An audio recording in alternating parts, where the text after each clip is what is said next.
ಯೇಸುವಿಗೆ ಕಾಲಿಟ್ಟಿದ್ದೇವೆ. ಚಪ್ಪಾಳೆ ತಟ್ಟಿ ಅವರಿಗೆ ಸ್ತೋತ್ರ ಕೊಡೋಣ. ಈ ಹೊಸ ವರ್ಷವನ್ನು ಚಪ್ಪಾಳೆ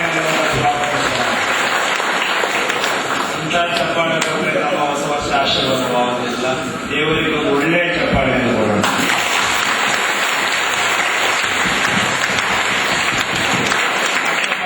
ಮುಖ ನೋಡಿ ಹೊಸ ವರ್ಷದ ಶುಭಾಶಯಗಳನ್ನು ಹೇಳಿ.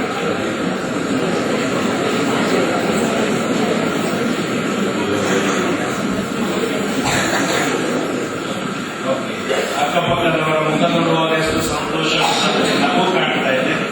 ಪೂಜೆ ಕೊನೆ ಆಗುವ ತನಕ ಈ ನಗು ಇರಬೇಕು, ಇದ್ದೇ ಪರವಾಗಿ. ಅದಕ್ಕಾಗಿ ನಾನು ಹೇಳಿದೆ, ಸಂತೋಷದಿಂದ 2019 ಅನೇಕ ಕಾರ್ಯಗಳು ನಿಮ್ಮದರ ಮೂಲಕ ಮಾನವ ಕುಲಕ್ಕೆ ಅನಂತ ರಕ್ಷಣೆಯ ವರವನ್ನು ಕರುಣಿಸಿದ್ದೀರಿ. ಜೀವದಾತರು ನಿಮ್ಮ ಕುಮಾರರು ನಮ್ಮ ಪ್ರಭುವು ಆದ ಯೇಸು ಕ್ರಿಸ್ತರನ್ನು ಆಕೆಯ ಮುಖಾಂತರ ನಾವು ಪಡೆದಿರುವ ಕಾರಣ ಆಕೆಯು ನಮಗಾಗಿ ಮಾಡುವ ಪ್ರಾರ್ಥನೆಗಳ ಫಲವನ್ನು ನಾವು ಅನುಭವಿಸುವಂತೆ ಅನುಗ್ರಹಿಸಿರಿ. ನಿಮ್ಮೊಂದಿಗೆ ಪವಿತ್ರಾತ್ಮರ ಐಕ್ಯದಲ್ಲಿ ದೇವರಾಗಿ ಯುಗ ಯುಗಾಂತರವು ಜೀವಿಸಿ ಆಳುವ ನಮ್ಮ ಪ್ರಭು ನಿಮ್ಮ ಕುಮಾರರು ಆಗಿರುವ ಯೇಸು ಕ್ರಿಸ್ತರ ಮುಖಾಂತರ ನಿಮ್ಮನ್ನು ಪ್ರಾರ್ಥಿಸುತ್ತೀವಿ.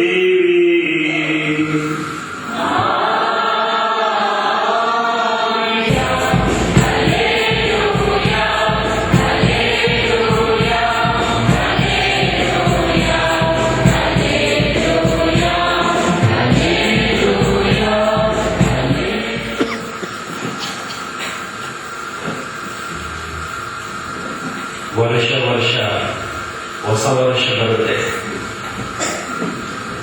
ಕೆಲವರಿಗೆ ಮೊದಲ ದಿನ ಫಸ್ಟ್ ಡೇ ಬೆಸ್ಟ್ ಡೇ ಆಗಿರುತ್ತೆ. ಉಳಿದ ದಿನಗಳು ಮತ್ತೆ ಅದೇ ಸ್ಟಾರ್ಟ್ ಆಗುತ್ತೆ, ವರ್ಸ್ಟ್ ಡೇ.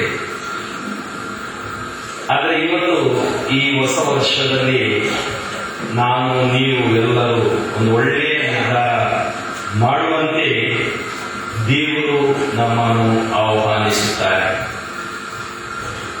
ನನ್ನ ಪ್ರಕಾರ ಹೊಸ ವರ್ಷ ಜನವರಿ 1 ಅಲ್ಲ. ಯಾಕಂದ್ರೆ ಅದು ಒಂದು ದಿನದ ಸಂಭ್ರಮ. ಆಮೇಲೆ ಕೆಲವರು ನಿರ್ಧಾರ ಮಾಡಿದ್ದು 2ನೇ ವಾರದಲ್ಲೋ 3ನೇ ವಾರದಲ್ಲೋ ಅದೆಲ್ಲ ಹೋಗಿಬಿಡುತ್ತೆ. ಆಮೇಲೆ ತಪಸ್ಸು ಕಾಲ ಬರುತ್ತೆ. ಕೆಲವರು ತಪಸ್ಸು ಕಾಲದಲ್ಲಿ ನಿರ್ಧಾರ ಮಾಡ್ತಾರೆ, ಅದು 40 ದಿನ ಮಾತ್ರ. ಆಗಮನ ಕಾಲದಲ್ಲಿ ಕೆಲವು ನಿರ್ಧಾರ ಮಾಡ್ತಾರೆ, ಅದು ಇನ್ನೊಂದು 40 ದಿನ ಮಾತ್ರ. ನಾವು ಮತ್ತೆ ಅದೇ ಹಾದಿಗೆ ಮತ್ತೆ ಅದೇ ಚಾಳಿಗೆ ವಾಪಸ್ ಹೋಗ್ತೀವ ಅಥವಾ ಹೊಸವರಾಗ್ತೀವ, ಅದು ಹೊಸ ಜೀವನ. ಅದನ್ನೇ ಪವಿತ್ರ ಬೈಬಲ್ ಗ್ರಂಥ ಕೂಡ ಹೇಳುತ್ತೆ, ಒಬ್ಬನು ಹೊಸದಾಗಿ ಹುಟ್ಟದ ಹೊರತು ಎಂಬುದರ ಅರ್ಥ ಏನು? ಯೋಹಾನನ ಶುಭ ಸಂದೇಶ 3ನೇ ಅಧ್ಯಾಯದಲ್ಲಿ ಯೇಸು ಸ್ವಾಮಿ ನಿಕೋದೇಮನಿಗೆ ಹೇಳಿದರು, ಒಬ್ಬನು ಪುನಃ ಹುಟ್ಟದೇ ಹೋದರೆ, ಹೊಸದಾಗಿ ಜನಿಸದೆ ಹೋದರೆ, ಈ ಹೊಸದಾಗಿ ಜನಿಸುವುದು ಅಂದರೆ ಪವಿತ್ರಾತ್ಮರಲ್ಲಿ ಜೀವಿಸುವುದು, ಪರಿಶುದ್ಧಾತ್ಮರಲ್ಲಿ ಬಾಳುವುದು. ಪರಿಶುದ್ಧಾತ್ಮರಲ್ಲಿ ಬಾಳಿದ ವ್ಯಕ್ತಿ ಯಾವುದೇ ತರಹದ ಈ ಲೋಕದ ಆಕಾಂಕ್ಷೆಗಳಿಗೆ ಬಲಿಯಾಗುವುದಿಲ್ಲ. ಬದಲಾಗಿ ಅವರ ಜೀವನವೇ ಇತರರಿಗೆ ಒಂದು ಆನಂದವಾಗಿ ಬಿಡುತ್ತೆ. ಅಂತ ವ್ಯಕ್ತಿಯನ್ನು ನೋಡುವಾಗ ನಮಗೆ ಅರಿವಾಗುತ್ತೆ, ಅವರ ಹತ್ರ ಮಾತಾಡುವಾಗ ನಮಗೆ ಅರಿವಾಗುತ್ತೆ. ಏಕೆಂದರೆ ಪವಿತ್ರ ಆತ್ಮ ನೆಲೆಸಿದ್ದಾರೆ ಎಂಬುದರ ಅರಿವು ನಮಗೆ ಮೂಡುತ್ತೆ. ನಾವು ಅನೇಕ ಸಂಭ್ರಮಗಳನ್ನು ಮಾಡ್ತೀವಿ, ಹೌದಾ? ಕ್ರಿಸ್ಮಸ್ ಹಬ್ಬ ಮಾಡಿದ್ದೀವಿ. ಕ್ರಿಸ್ಮಸ್ ಹಬ್ಬ ಬರೋದಕ್ಕೆ 20 ದಿನದ ಮುಂಚೆ ತಿಂಡಿ ರೆಡಿ ಆಯಿತು ಮನೆಯಲ್ಲಿ. ಕುಸುವಾರ ಅಂತೀವಿ ನಾವು, ಪ್ರೀತಿ ಕುಸುವಾರ. ಅಥವಾ ಹೊಸ ಬಟ್ಟೆ. ಈ ಹೊಸ ವರ್ಷಕ್ಕೂ ಹಬ್ಬ ನಾನು ಕೇಳಿದೆ, ಫಾದರ್ ಹೇಳಿದ್ರು 7 ದಿನ ಸಾಯಂಕಾಲ ಈ ಉತ್ಸವ, ಒಂಥರ ಸಂತೋಷ ಸಂಭ್ರಮ ಇತ್ತು. ಇವತ್ತು ಕೂಡ ಸಾಯಂಕಾಲ ಇದೆ, ನಾನು ನೋಡ್ಲಿಕ್ಕೆ ನಿಲ್ತೀನಿ. ಈ ಉತ್ಸವದ ಮೂಲಕ ನಾವು ಏನನ್ನು ತಿಳಿಯಪಡಿಸುತ್ತೀವಿ? ನಮ್ಮ ಐಕ್ಯತೆ, ನಮ್ಮ ಅನ್ಯೋನ್ಯತೆ, ನಮ್ಮ ಪ್ರೀತಿ, ನಮ್ಮ ಪರಸ್ಪರ ಸಂಬಂಧಗಳು. ಅನೇಕ ಬಾರಿ ಫಸ್ಟ್ ಹೋಲಿ ಕಮ್ಯೂನಿಯನ್ ಪರಮ ಪ್ರಸಾದ ಇರುವಾಗ ಮನೆಯಲ್ಲಿ ಉತ್ಸವ ಮಾಡ್ತೀರಾ. ನಿಮ್ಮ ನೆಂಟರಿಷ್ಟರು ಕರೆದು 150 ಮಂದಿಗೆ ನಿಮ್ಮ ಕ್ಯಾಟ್ರಿಂಗ್ ಹೇಳಿ ಮನೆಯಲ್ಲಿ ಉತ್ಸವ ಇರುತ್ತೆ. ಮದುವೆ ಬೇರೆ ಉತ್ಸವ, ಸ್ವಲ್ಪ ಜನ ಜಾಸ್ತಿ, 500 ಮಂದಿ 600 ಮಂದಿ ಬರ್ತಾರೆ, ಉತ್ಸವ ಇರುತ್ತೆ. ಕೆಲವರು ಈ ಬರ್ತ್ಡೇ ಪಾರ್ಟಿ ಮಾಡ್ತಾರೆ ಅಲ್ವಾ. ಹುಟ್ಟು ಹಬ್ಬ ಮಾಡೋದಂದ್ರೆ ಕೆಲವರಿಗೆ ತುಂಬಾ ಸಂತೋಷ. Very good. ಹುಟ್ಟಿದ ಹಬ್ಬ ದಿನದಂತಾದ್ರೂ ದೇವರಿಗೆ ಥ್ಯಾಂಕ್ಸ್ ಹೇಳಿ, ಅದು ಒಳ್ಳೆಯದು. ಒಂದು ಸಾರಿ ಒಬ್ಬಳು ಸಹೋದರಿ ತನ್ನ ಹುಟ್ಟು ಹಬ್ಬವನ್ನು ವಿಜೃಂಭಣೆಯಿಂದ ಕೊಂಡಾಡಲು ಯೋಚಿಸಿದಂತೆ. ಅದಕ್ಕಾಗಿ ಸಕಲ ಸಿದ್ಧತೆಗಳನ್ನು ಆಕೆ ಮಾಡಿದ್ದು. ಊರಿನ ಜನರನ್ನು, ವಿಐಪಿಗಳನ್ನು, ತನ್ನ ಫ್ರೆಂಡ್ಸ್, ಸ್ನೇಹಿತರನ್ನು ಎಲ್ಲರನ್ನೂ ಕರೆದು. ಆದ್ರೆ ಅಲ್ಲಿ ಬರೆದಿದ್ದು ಹುಟ್ಟುಹಬ್ಬದ ಶುಭಾಶಯಗಳು. ಯಾವಾಗಲೂ ನಾವು ಬರೆಯುವಾಗ ಬರೀತೀವಿ ಬೆಳ್ಳಿ ಹಬ್ಬನ ಅಥವಾ ಈ 50 ವರ್ಷನೋ ಅಥವಾ 100 ವರ್ಷನೋ 75 ವರ್ಷನೋ ಬರೀತೀವಿ. ಅದರಲ್ಲಿ ಏನಿಲ್ಲ, ಹುಟ್ಟುಹಬ್ಬದ ಶುಭಾಶಯಗಳು ಅಂತೇಳಿ. ಎಲ್ಲರಿಗೂ ಒಂದು ತವಕ, ಎಲ್ಲರಿಗೂ ಒಂದು ಆತಂಕ. ಎಷ್ಟು ವರ್ಷ ಆಗಿರಬಹುದು ಈ ಹುಟ್ಟುಹಬ್ಬ ಕೊಂಡಾಡುವ ಈ ಸ್ತ್ರೀ? ಆಕೆ ಕೂಡ ಸೀಕ್ರೆಟ್ ಆಗಿದ್ದು ಯಾರಿಗೂ ಹೇಳಿಲ್ಲ. ಜನಗಳು ಬಂದು ಸುಮಾರು 1000 ಗಂಟೆ ಜನ, ಸ್ವಲ್ಪ ಪ್ರಭಾವಿಶಾಲಿಯಾದ ಸ್ತ್ರೀ ಆಕೆ ಸಮಾಜದಲ್ಲಿ. ಹುಟ್ಟುಹಬ್ಬ ಅನ್ನುವಾಗ ವಿಐಪಿಗಳು, ಗೆಸ್ಟ್ಗಳು, ಪತ್ರಕರ್ತರು ಎಲ್ಲರೂ ಬರ್ತಾರೆ. ಅವರು ಮುಂದೆ ಸಾಲ ಎದುರುಕೊಂಡಿದ್ರು. MC ಬಂದು ಪ್ರೋಗ್ರಾಮ್ ಆರಂಭ ಮಾಡಿದ. ಆರಂಭ ಮಾಡುವ ಮುಂಚೆ ಒಂದು ದೊಡ್ಡ ಕೇಕ್ ಇಟ್ಟಿದ್ರು. ಈ ಕೇಕ್ ಕಟ್ ಮಾಡುವ ಮುಂಚೆ ಒಬ್ಬ ಪತ್ರಕರ್ತ ಅವನಿಗೆ ತಡೀಲಿಕ್ಕಾಗಿಲ್ಲ. ಅವನೊಂದು ಪ್ರಶ್ನೆ ಕೇಳಿದ, ನೀವು ನಮ್ಮೆಲ್ಲರನ್ನು ಕರೆದಿದ್ದೀರಿ ಹುಟ್ಟುಹಬ್ಬಕ್ಕೆ, ಆದ್ರೆ ನೀವು ಇವತ್ತು ನನ್ಗೆ ಹೇಳಿಲ್ಲ, ನಮಗೆ ಯಾರಿಗೆ ತಿಳಿಸ್ತೀರಾ, ಎಷ್ಟೇ ವರ್ಷದ ಹುಟ್ಟುಹಬ್ಬ ನೀವು ಆಚರಿಸ್ತೀರಾ ಅಂತೇಳಿ. ಇಲ್ಲಿ ಬರ್ತಿದ್ದೀರಾ ಹುಟ್ಟುಹಬ್ಬದ ಶುಭಾಶಯಗಳು ಅಂತೇಳಿ. ತಕ್ಷಣ ಆಕ್ರಮಣವನ್ನು ನೋಡಿ ಹೇಳಿದ್ದು. ಆತ ಕೇಳಿದ, ಅಕ್ಕ ನನಗೆ ಹೇಳ್ಬಹುದಾ ನಿಮಗೆ ವಯಸ್ಸು ಎಷ್ಟು ಅಂತೇಳಿ. ಆಕೆ ಹೇಳಿದ್ದು, ನನಗೆ ವಯಸ್ಸು 15 ವರ್ಷ. ನೋಡ್ಲಿಕ್ಕೆ ಸ್ವಲ್ಪ 60 ಕಾಣ್ತಾ ಇದ್ದಾರೆ, 15 ಅಂತ ಏನೋ ಸ್ವಲ್ಪ ಹೆಚ್ಚು ಆಗಿರ್ಬೇಕು ಈಗ. ಅವರಿಗೆ ಮೊಮ್ಮಗ ವಯಸ್ಸು ಕೇಳಿಲ್ಲ, ನಿನ್ನ ವಯಸ್ಸು ಕೇಳ್ತಾ ಇದ್ದೀನಿ. ಅವರಿಗೆ ನನ್ನ ವಯಸ್ಸು 15 ವರ್ಷ. ಮತ್ತೆ ಅವ್ನು ಕೇಳಿದ, ನಾನು ನಿನ್ನ ವಯಸ್ಸು ಕೇಳ್ತಾ ಇದ್ದೀನಿ. ಅವ್ರು ಹೇಳಿದ್ರಿಲ್ಲ, ನನ್ನ ವಯಸ್ಸು 15 ವರ್ಷ. ಓ, ಏನೋ ಇಷ್ಟೊಂದು ಆಗಿರ್ಬೇಕು, ನೋಡೋಣ ಸ್ವಲ್ಪ ಮಜಾ ನೋಡೋಣ ಅಂತೇಳಿ. ಆಯ್ತಮ್ಮ ಬಿಡು, ನಿನ್ನ ಗಂಡನ ವಯಸ್ಸು ಎಷ್ಟು? ನನ್ನ ಗಂಡನಿಗೆ 10 ವರ್ಷ. ಇದು ಏನೋ ಇಷ್ಟೊಂದು ಆಗಿದೆ, ಅದಕ್ಕೆ ಇದೆಲ್ಲ ಸಂಭ್ರಮ ಇಟ್ಕೊಂಡಿದ್ದಾರೆ ಅಂತೇಳಿ ಅಲ್ಲಿದ್ದವರಿಗೆ ಮನವರಿಕೆ ಆಯ್ತು. ಅವ್ರು ಇನ್ನೂ ತಮಾಷೆ ನೋಡೋಣ ಅಂತ ಕೇಳಿದ್ರು, ನಿನ್ ಮಾವನ ವಯಸ್ಸು ಎಷ್ಟು? ಅವ್ರು ಹೇಳಿದ್ರು, ಮಾವನಿಗೆ 5 ವರ್ಷ. ಏನೋ ಲೂಸ್ ಆಗಿದೆ ಲೇಡಿಗೆ, ಅದಕ್ಕಾಗಿ ಮಾತಾಡ್ತಾ ಇದ್ದಾರೆ. ಕೊನೆಗೆ ಯಾರು ಕೇಳಿದ್ರು, ಆಯ್ತಮ್ಮ ನಿನ್ನ ಅತ್ತೆಯ ವಯಸ್ಸು ಎಷ್ಟು? ಯಾಕಂದ್ರೆ ನನ್ನ ಅತ್ತೆ ಇನ್ನು ಹುಟ್ಲೇ ಇಲ್ಲ. ಎಲ್ಲರೂ ನಾನು ನೀವು ನಗಾಡಿದ್ರು. ಆದ್ರೆ ಆ ಸ್ತ್ರೀ ಕೇಕ್ ಕಟ್ ಮಾಡಿ ಮೈಕ್ ಮುಂದೆ ನಿಂತು ಹೇಳಿದ್ರು, ಪ್ರಿಯರೇ, ನೀವು ನನ್ನ ವಯಸ್ಸು ಕೇಳಿ ನಗ್ತೀರಿ. ಎಲ್ಲರ ನಗೆ ಮಾಡಲಿಕ್ಕೆ ನಾನು ಈಡಾದೆ, ಅದು ತೊಂದರೆ ಇಲ್ಲ ನನಗೆ. ಏಕೆಂದರೆ ನನ್ನ ಜೀವನದಲ್ಲಿ ನಿಜವಾದ ವಯಸ್ಸು ಲೆಕ್ಕಕ್ಕಿಲ್ಲ. ಕಾರಣ ಇಷ್ಟೇ, ನಾನು ಇಷ್ಟು ವರ್ಷ ಪಾಪಿಯಾಗಿ ಜೀವಿಸಿದ್ದೆ. ನಾನು ಇಷ್ಟು ವರ್ಷ ದೇವರಿಂದ ದೂರವಾಗಿ ಒಬ್ಬ ಕ್ರೈಸ್ತ ಸ್ತ್ರೀಯಾಗಿ ದೇವರಿಂದ ದೂರವಾಗಿ ನಾನು ಜೀವಿಸಿದ್ದೆ. ಆದರೆ 15 ವರ್ಷಗಳ ಹಿಂದೆ ನಾನು ಯೇಸು ಯಾರು ಎಂಬುದನ್ನು ಅರಿತುಕೊಂಡೆ. ದೇವರ ವಾಕ್ಯದ ಶಕ್ತಿಯನ್ನು ನಾನು ಪಡೆದುಕೊಂಡೆ. ದ್ವೇಷದ ಜೀವನ ಬಿಟ್ಟು ಬದುಕ್ತೀನಿ ಅದು ಮುಖ್ಯವಲ್ಲ, ಹೇಗೆ ನಾನು ಬದುಕ್ತೀನಿ ಅದು ಮುಖ್ಯ ನನಗೆ. ನನ್ನ ಗಂಡ ಚರ್ಚೆಗೆ ಹೋಗ್ತಾ ಇರಲಿಲ್ಲ, ಪ್ರೇಯರ್ ಮಾಡ್ತಾ ಇರಲಿಲ್ಲ. ದುಡ್ಡಿದ್ದು ನಮ್ಮ ಹತ್ರ ಬೇಕಾದಾಗ ನಾವು ಹೇಳಿದ್ವಿ. ನಾನು ಕಣ್ಣೀರಿಟ್ಟು ದೇವರಲ್ಲಿ ಪ್ರಾರ್ಥಿಸಿದೆ. ಪ್ರಾರ್ಥನೆಗೆ ಶಕ್ತಿ ಇದೆ. ತಾಯಿ ಮನೆಮನವರ ಜೀವನದಲ್ಲಿ ಬಂದ ಆ ದುಃಖಗಳು, ನೋವುಗಳು, ಚಿಂತೆಗಳು ಯಾವುದೂ ಆಕೆಗೆ ಕಂಗಾಲು ಮಾಡಿಲ್ಲ. ಕಾರಣ ಇಷ್ಟೇ, ಆಕೆಗೆ ದೇವರ ವಾಕ್ಯದಲ್ಲಿ ಅಚಲ ನಂಬಿಕೆ ಇತ್ತು, ದೇವರಲ್ಲಿ ಅಚಲ ಪ್ರೀತಿ ಇತ್ತು, ದೇವರಿಗೆ ಆಕೆ ವಿಧೇಯರಾದರು. ಆ ನಿಟ್ಟಿನಲ್ಲಿ ನಾನು ಕೂಡ ಉಪವಾಸ ಪ್ರಾರ್ಥನೆ ಆರಂಭ ಮಾಡಿದೆ. ನನ್ನ ಗಂಡನಿಗಾಗಿ ಪ್ರಾರ್ಥನೆ ಮಾಡಲು ಆರಂಭ ಮಾಡಿದೆ. ನನ್ನ ಕುಟುಂಬ ಸರಿ ಇಲ್ಲದಿದ್ರೆ ಊರಿನ ಕುಟುಂಬಕ್ಕೆ ಏನು ಹೇಳಿ ಪ್ರಯೋಜನ? ನನ್ನ ಸಾವಿರಾರು ದುಡ್ಡಿದ್ದು ಏನು ಪ್ರಯೋಜನ? ನಾನು ದೇವಾಲಯದಲ್ಲಿ ಒಂದು ಕುಟುಂಬವಾಗಿದ್ದು ಏನು ಪ್ರಯೋಜನ? ನನ್ನ ಗಂಡ ನಾನು 5 ವರ್ಷ ಕಣ್ಣೀರು ವಾದಿಸಿದ್ರು. ಅವರು ಕೂಡ 50 ವರ್ಷಗಳ ಕಾಲ ಈಗ ದೇವರ ಪ್ರಸನ್ನತೆಯಲ್ಲಿ ಒಂದು ಒಳ್ಳೆಯ ಕ್ರೈಸ್ತ ಜೀವನವನ್ನು ಅವರು ಜೀವಿಸ್ತಾ ಇದ್ದಾರೆ. Praise the Lord, praise the Lord. ಅದಕ್ಕಾಗಿ ನಾನೆಂದೆ 10 ವರ್ಷ. ನನ್ನ ಮಾವ ಅವರು ಕೂಡ ದೇವರಲ್ಲಿ ಇರಲಿಲ್ಲ, ದೇವರಿಂದ ದೂರ ಇದ್ದಿದ್ರು. ನಾವಿಬ್ರು ಮಂಡಿಯೂರಿ ಪ್ರಾರ್ಥಿಸುತ್ತಿದ್ವಿ. ದೇವರು ನಮ್ಮ ಪ್ರಾರ್ಥನೆ ಆಲಿಸಿದ್ರು. ಈಗ 5 ವರ್ಷದಿಂದ ನನ್ನ ಮಾವ ಕೂಡ ದೇವಾಲಯಕ್ಕೆ ಬರ್ತಾರೆ, ಪ್ರಾರ್ಥನೆ ಮಾಡ್ತಾರೆ. ಮನೆಯಲ್ಲಿ ಪ್ರಾರ್ಥನೆ ಇರಲಿಲ್ಲ. ನಮ್ಮ ಮನೆಯಲ್ಲಿ ನರಕ ಯಾತ್ರೆ, ದಿನಾಲು ಪಾರ್ಟಿ ಇದೇ ಆಗಿದ್ದೇ ವಿನಃ ಸಮಾಧಾನ ಇರಲಿಲ್ಲ. ಈಗ ದೇವರ ವಾಕ್ಯ ಬಂದಿದೆ. ಕೊನೆಯದಾಗಿ ಆಕೆ ಹೇಳಿದ್ದು, ನಾನು ಹೇಳಿದೆ ನನ್ನ ಅತ್ತೆ ಹುಟ್ಟಲೇ ಇಲ್ಲ, ಕಾರಣಿಸಿದೆ, ಅವರು ಇನ್ನೂ ದೇವರ ಹತ್ರ ಬರಲಿಲ್ಲ. ಈಗ ನಾನು ನಿಮಗೆ ಹೇಳ್ತಾ ಇದ್ದೀನಿ, ನಿಮ್ಮ ವಯಸ್ಸೆಷ್ಟು? ನನಗೆ ಹೇಳ್ಬಿಡಿ 60, 70, 80. ನನಗೆ ಆ ಅನುಭವ ಇದೆ, ಈ ಅನುಭವ ಇದೆ. ಅಲ್ಲಿ ಹೋಗುವಾಗ ಒಂದೇ ಅನುಭವ ನಮಗೆ ಬೇಕು: ದೇವರ ಪ್ರೀತಿ, ದೇವರ ಕರುಣೆ, ಕ್ಷಮೆ, ಸಹನೆ, ಪ್ರಾರ್ಥನೆ, ದೇವರ ವಾಕ್ಯದ ಶಕ್ತಿ. ಈ ಜೀವನ ದೇವರು ಕೊಟ್ಟೊಂದು ಶ್ರೇಷ್ಠ ವರದಾನ. ಅದಕ್ಕಾಗಿ ಹೊಸ ವರ್ಷ ಬರುತ್ತೆ ಯಾವಾಗ? ನಾನು ಹೇಳಿದೆ ಜನವರಿ 1 ಅಲ್ಲ. ಹೊಸ ವರ್ಷ ಯಾವಾಗ ನಿಮ್ಮ ಜೀವನದಲ್ಲಿ ನಿಮಗೆ ಕ್ರಿಸ್ತ ಅನುಭವವಾಗುತ್ತೋ ಆ ದಿನ. ಯಾವಾಗ ನೀವು ನಿಮ್ಮ ಹಳೆಯ ಚಟಗಳಿಗೆ, ದುಶ್ಚಟಗಳಿಗೆ, ದುರ್ಗುಣಗಳಿಗೆ ತೀರ್ಮಾನದಲ್ಲಿ ನೀವಿರೋ ಆ ದಿನ ಹೊಸ ದಿನ. ಇಲ್ಲದಿದ್ದರೆ ಅದೇ ನಾಯಿಬಾಲ ಡೊಂಕು, ಅದೇ ಜೀವನ, ಅದರಲ್ಲಿ ಹೊಸ ವರ್ಷ ಹರುಷ ಇಲ್ಲ.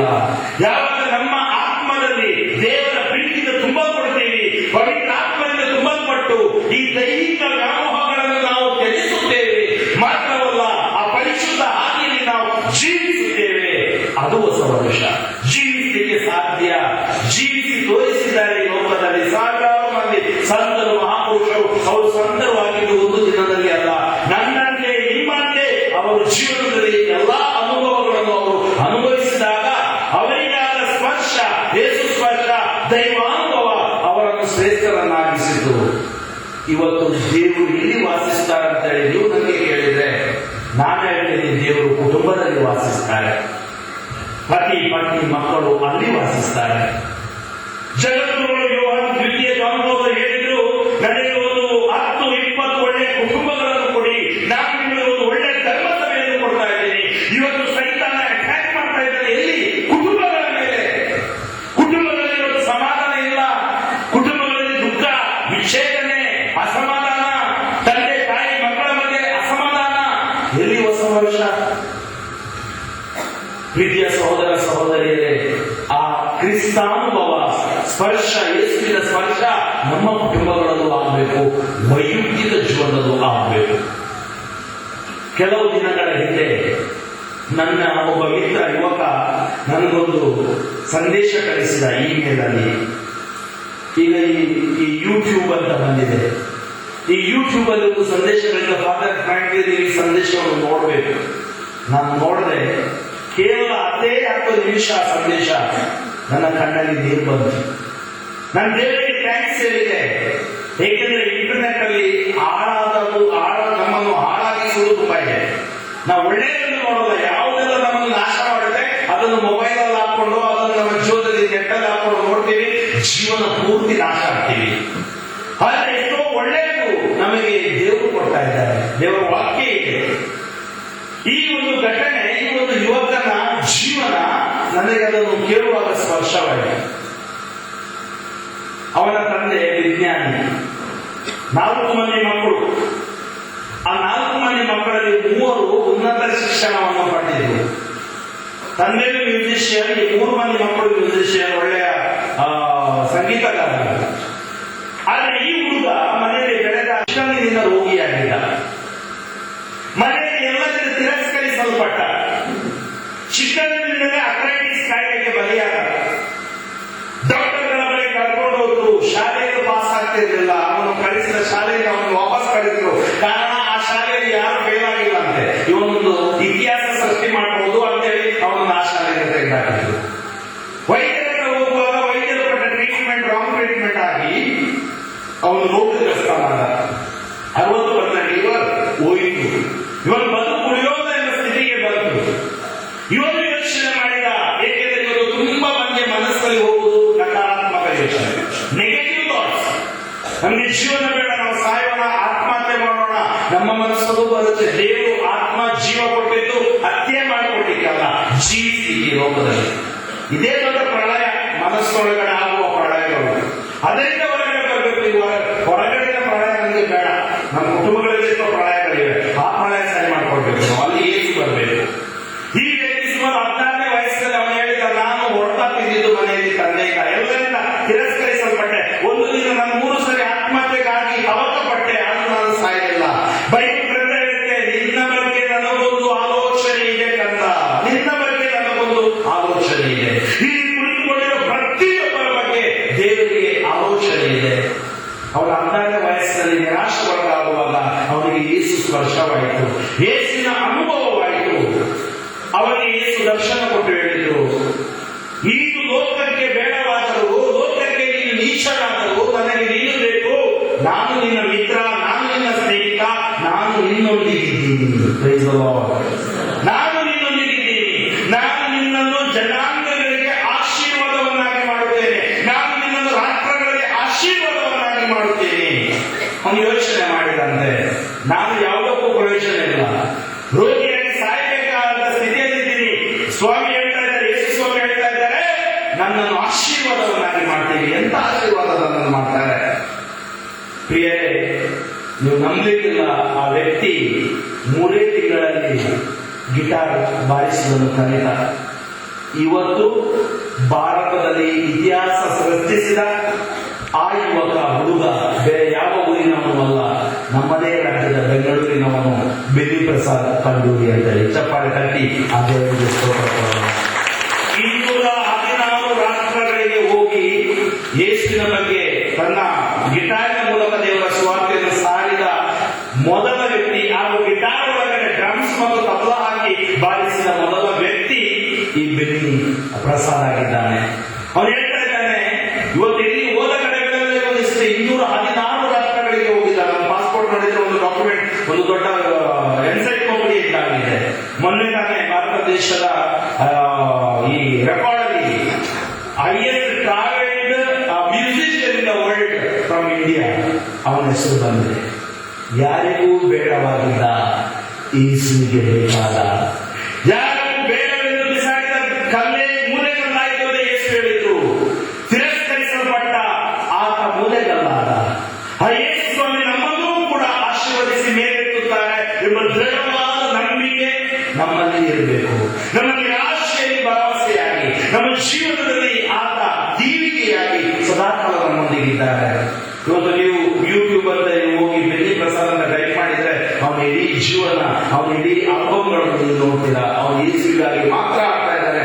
ಅವನು ಯಾರ ಮುಂದೆ ನಾಚಿಕೊಳ್ಳುವ ಹೇಳಿಕೆ 2004ನೇ ಇಸ್ವಿಯಲ್ಲಿ ಒಲಿಂಪಿಕ್ಸ್ ನಲ್ಲಿ ಭಾರತದ ಏಕೈಕ ಸಂಗೀತಗಾರರಿಗೆ ಹಾಡುವ ಬಾರಿಸುವ ಕಲೆ ಅಥವಾ ಕರೆ ಸಿಕ್ಕಿತು ಅಂದ್ರೆ ಈತನಿಗೆ ಮಾತ್ರ. NDTV, ZTV ಎಲ್ಲ ಟಿವಿಗಳಲ್ಲಿ ಸಂದರ್ಶನ ಕೊಟ್ಟ. ಆತ ನಾಚಲಿಲ್ಲ ಯೇಸು ಬಗ್ಗೆ ಹೇಳಿಕೆ. ಯೇಸು ಪ್ರೀತಿ ಸ್ವರೂಪಿ, ದ್ವೇಷ ರೂಪಿ ಅಲ್ಲ. ಅವರು ಸರ್ವರನ್ನು ಪ್ರೀತಿಸುತ್ತಾರೆ, ಸರ್ವರಿಗಾಗಿ ಅವರು ಪ್ರಾಣ ಕೊಟ್ಟಿದ್ದಾರೆ. ಅವರ ಮಾತೆ ಪ್ರೀತಿ ಭರಿತವಾದ ಮಾತು. ದೇವರ ವಾಕ್ಯದಲ್ಲಿ ನಾವು ನೋಡ್ತೀವಿ, ಆದಿಯಲ್ಲಿ ವಾಕ್ಯವಿತ್ತು, ವಾಕ್ಯ ದೇವರಲ್ಲಿ, ದಿವ್ಯವಾಣಿ ಎಂಬುವರಿದ್ದರು, ಆ ದಿವ್ಯವಾಣಿ ದೇವರಲ್ಲಿದ್ದರು, ಆ ದಿವ್ಯವಾಣಿ ಮನುಷ್ಯರಾದರು, ಆ ದಿವ್ಯವಾಣಿ ನಮ್ಮ ಮಧ್ಯೆ ವಾಸ ಮಾಡಿದರು, ಆ ದಿವ್ಯವಾಣಿಯಿಂದಲೇ ಸರ್ವವು ಸೃಷ್ಟಿಯಾಯಿತು, ಅವರಿಂದಲೇ ಬೇರೆ ಯಾರಿಂದಲೂ ಸೃಷ್ಟಿಯಾಗಲಿಲ್ಲ. ಆ ದಿವ್ಯವಾಣಿ ಮನುಷ್ಯರಾದರು, ನಮ್ಮೊಡನೆ ವಾಸ ಮಾಡಿದರು, ಹಾಗೂ ನಮ್ಮನ್ನು ದೇವರೊಡನೆ ಸಂಧಾನ ಮಾಡಿದರು. ಇವತ್ತಿನ 2ನೇ ವಾಚನ ಹೇಳುತ್ತೆ, ದೇವರನ್ನು ನಾವು ಅಪ್ಪ ತಂದೆ ಅಂತ ಕರೆಯುವ ಭಾಗ್ಯ ಯೇಸು ಕ್ರಿಸ್ತರ ಮುಖಾಂತರ ನಮಗೆ ದಕ್ಕಿತು. Praise the Lord, praise the Lord. ಈ ವ್ಯಕ್ತಿಯ ಜೀವನದ ಕ್ರಿಸ್ತ ಅನುಭವ. 3ನೇ ಘಟನೆ, ನಾನು ಸೆಪ್ಟೆಂಬರ್ ತಿಂಗಳು 20 ತಾರೀಕಿನಿಂದ 25 ತಾರೀಕಿನ ತನಕ ದಕ್ಷಿಣ ಕೊರಿಯಾದಲ್ಲಿ ನಡೆದ ಏಷ್ಯಾ, ನಮ್ಮ ಬರುವ ವರ್ಷದ 2014ರ 7ನೇ ಏಷ್ಯಾ ಯುವಜನರ ಸಮ್ಮೇಳನ ಅಲ್ಲಿ ನಡೆಯಿತು. ನಾನು ಭಾರತ ದೇಶಕ್ಕೆ ಇನ್ಚಾರ್ಜ್ ಆದ್ದರಿಂದ ನನ್ನನ್ನು ಅಲ್ಲಿ ಕರೆದ್ರು. ನಾನು ಅದಕ್ಕೆ ಹೋದ ಸುಮಾರು ನಾವು 24 ಮಂದಿ ಈ ನಮ್ಮ ಏಷ್ಯಾ ಖಂಡದಿಂದ ಇದ್ವಿ. ಅಲ್ಲೊಂದು ಘಟನೆ ನನಗೆ ಸ್ಪರ್ಶವಾಯಿತು. ಆ ಘಟನೆ ಏನಂದ್ರೆ, ಆ ಘಟನೆ ಅಲ್ಲಿ ಒಂದು ನಮಗೆ ವಿಡಿಯೋವನ್ನು ತೋರಿಸಿದ್ರು.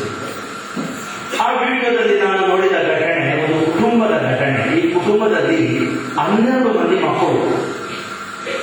12 ಮಂದಿ ಮಕ್ಕಳಲ್ಲಿ ಎಲ್ಲರೂ ಮೋಸ್ಟ್ಲಿ ಒಂದು 5-6 ಮಂದಿ ಅವರೆಲ್ಲರೂ ವೈದ್ಯರಾಗಿದ್ದಾರೆ, ಡಾಕ್ಟರ್ಸ್ಗಳು.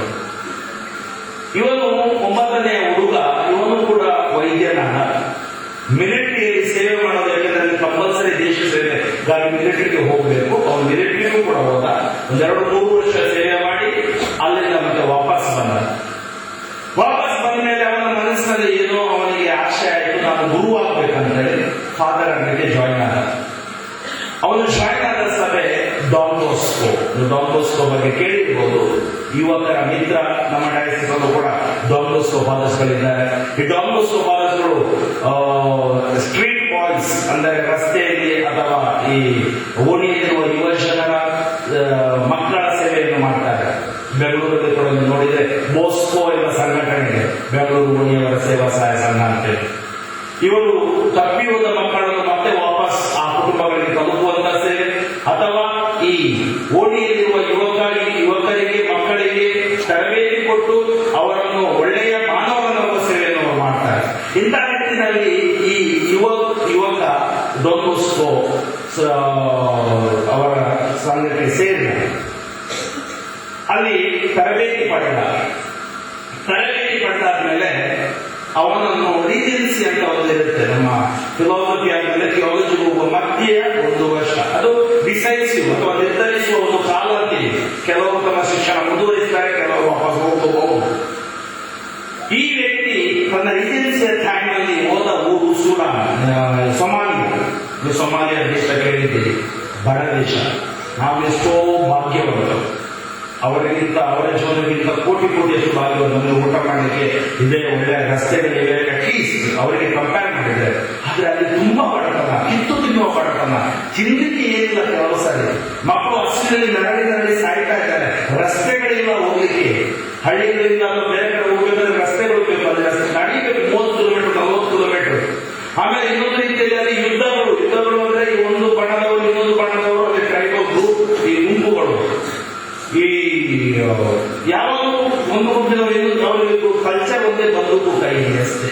ಅಲ್ಲಿ ಮಿಲಿಟರಿ ಇದೆ, ಆ ಸೈಡಲ್ಲಿ ಮಿಲಿಟರಿ ಸೈಡಲ್ಲಿ ಯಾವಾಗಲೂ ಜನ ಸಾಯುವುದು. ಅಲ್ಲಿ ಮಾತ್ರ ಈ ಬ್ರದರ್ ಆಗಿ ಇವರು ಹೋದ್ರು. 1 ವರ್ಷಗಳ ಕಾಲ ಅಲ್ಲಿ ಅವರ ಮಧ್ಯೆ ಇದ್ರು. ಜಾಸ್ತಿ ಏನು ಮಾಡಲಿಕ್ಕೆ ಅವರಿಗೆ ಆಗಿಲ್ಲ, ಯಾಕಂದ್ರೆ ಬ್ರದರ್ ಆಗಿರುವಾಗ ಜಾಸ್ತಿ ಕೆಲಸ ಮಾಡಲಿಕ್ಕೆ ಆಗೋದು. ಆದ್ರೂ ಅವರ ಮಧ್ಯೆ ಏನನ್ನು ಮಾಡ್ಬೋದು ಮನೆಗೆ ಅವರು ಅಲ್ಲಿ ಹೋದ್ರು. ಫಾದರ್ ಆದ್ಮೇಲೆ ಅವರಿಗೆ ಕೇಳ್ತಾರೆ, ರಿಲಿಜಿಯಸ್ ಅವರಿಗೆ ಕೇಳ್ತಾರೆ, ಯಾವ ದೇಶಕ್ಕೆ ಹೋಗ್ಲಿಕ್ಕೆ ಇಷ್ಟ ಇದೆ. ಕೆಲವರು ಹೇಳ್ಬೋದು ನಾವು ಬ್ರೆಜಿಲ್ ದೇಶಕ್ಕೆ ಹೋಗ್ತೀನಿ, ಕೆಲವರು ಹೇಳ್ಬೋದು ನಾವು ಸೊಮಾಲಿಯಾಗೆ ಹೋಗ್ತೀನಿ, ತಾಂಜಾನಿಯಾಗೆ ಹೋಗ್ತೀನಿ. ಹೀಗೆ ಇವರು ಸೊಮಾಲಿಯಾವನ್ನು ಆರಿಸ್ಕೊಂಡು ಎಲ್ಲರೂ ಯೋಚನೆ ಮಾಡಿದ್ರು, ಯಾಕಪ್ಪ ಇವರು ಅಲ್ಲಿ ಹೋಗ್ತಾರೆ, ಎಷ್ಟು ಓದಿದವರು, ವೈದ್ಯಕೀಯ ಶಿಕ್ಷಣ ಪಡೆದವರು, ಎಲ್ಲೋ ಒಂದು ಒಳ್ಳೆ ಕಡೆ ಹಾಸ್ಪಿಟಲ್ಗಳಿಗೆ ಅಲ್ಲಿ ಹೋಗ್ಬೋದಿತ್ತು. ಆದರೆ ಈ ಫಾದರ್, ಅವರ ಹೆಸರು ಫಾದರ್ ಲೀ ಅಂತೇಳಿ, ಅವರು ಪ್ರೀತಿನ ಅವರನ್ನು ಜೋಲಿ ಅಂತ ಹೇಳಿ ಕರೀತಿದ್ರು, ದಕ್ಷಿಣ ಸೌತ್ ಕೊರಿಯಾದವರು. ಯಾಕಂದ್ರೆ ಇವರು ನೋಡಿ ಸ್ವಲ್ಪ ಬೆಳೀತಾರೆ, ಅಲ್ಲಿ ಜನರು ಸ್ವಲ್ಪ ಕಪ್ಪಾಗಿದ್ದಾರೆ.